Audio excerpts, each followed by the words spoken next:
شاہ صاحب، پاکستان میں اور پوری دنیا میں، آپ پوری دنیا کا، برطانیہ میں، پوری دنیا میں آپ جاتے ہیں، پاکستان میں ضروری کس طرح ہیں درخت؟ وہ کون سی وجوہات ہیں کہ جو باقی ممالک کی نسبت یہاں زیادہ ضروری ہے؟ میں بھی ایک سروے پڑھ رہا تھا کہ 1995 کے سروے کے مطابق 3.3 یہاں درخت تھے، اب وہ تعداد کم ہو کر ورلڈ بینک کی رپورٹ ہے وہ 1.9 پر آ گئی۔ لوگ درختوں کی طرف جا رہے ہیں، ہم درختوں کو کاٹ رہے ہیں، کیا فرمائیں گے آپ؟ بسم اللہ الرحمن الرحیم۔ نقشبندی صاحب، درخت جو ہیں ان کے لیے پاکستان کی سرزمین بہت ہی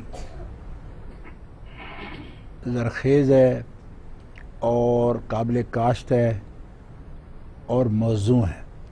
اللہ تبارک و تعالی جل شانہ نے پاکستان کو ایسے موسم عطا فرمائے ہیں جو بہت ہی نرالے ہیں، اور کئی ممالک ایسے ہیں دنیا میں جہاں وہ درخت ہو ہی نہیں سکتے جو پاکستان میں ہوتے ہیں۔ مثال کے طور پر پھلدار درختوں میں بہت ہی میٹھا، خوشبودار اور انوکھا پھل ہے آم کا پھل۔ پھلوں کا بادشاہ، سلطان الاسمار کہتے ہیں۔ اب یہ ہے کہ آم جو ہے یہ گرم ملکوں میں سب سے خوشبودار اور سب سے میٹھا ہوتا ہے۔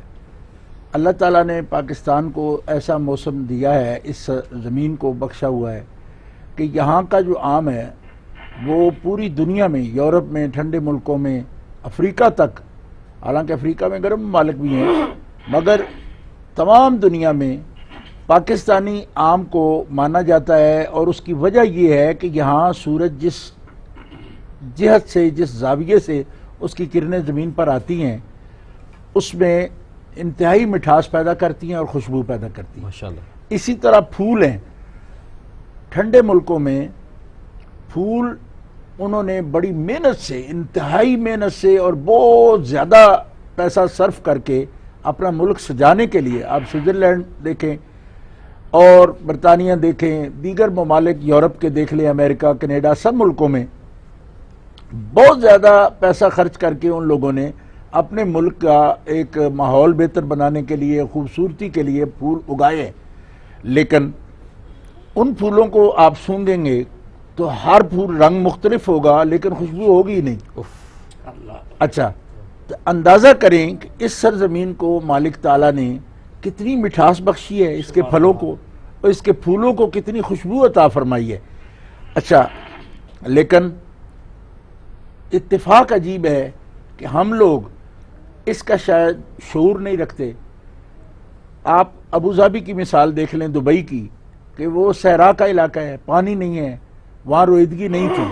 آج سے 30-40 سال پہلے شیخ زاید بن سلطان نے یا دیگر ان کے قائدین نے، لیڈروں نے کروڑوں روپیہ اس بات پر خرچ کیا، بلدیہ کو، یعنی ہزاروں ملازم پاکستان سے گئے وہاں کام کرنے والے، جنہوں نے جا کر بڑی مشکل سے ایک پائپ بچھا کر پورے ملک میں روڈ کے ساتھ ساتھ درخت، ایک ماحول بہتر بنانے کے لیے، اس کا اثر ان کے سیاحت پر بھی ہوا ہے۔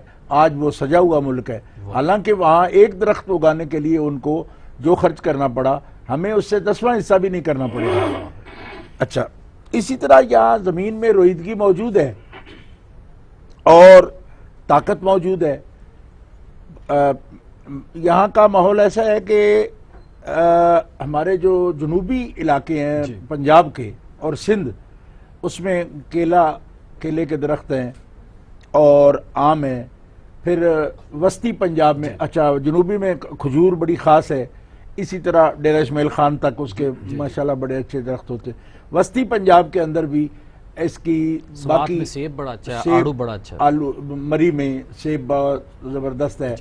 اسی طرح اس ملک کا جو ماحول ہے، یہ اللہ تبارک تعالیٰ جل شانہ کی خاص مہربانی ہے کہ اللہ تعالیٰ نے اس میں کئی موسم عطا فرمائے اور زمین کو کئی قسم کی طاقتیں عطا فرمائی ہیں جو اور خطوں میں اور خصوصیات ہیں، محروم مالک نے کسی کو بھی نہیں رکھا، لیکن انہوں نے اپنی زمین کی خصوصیات کو پہچانا، اس کے مطابق اس پر کام کیا۔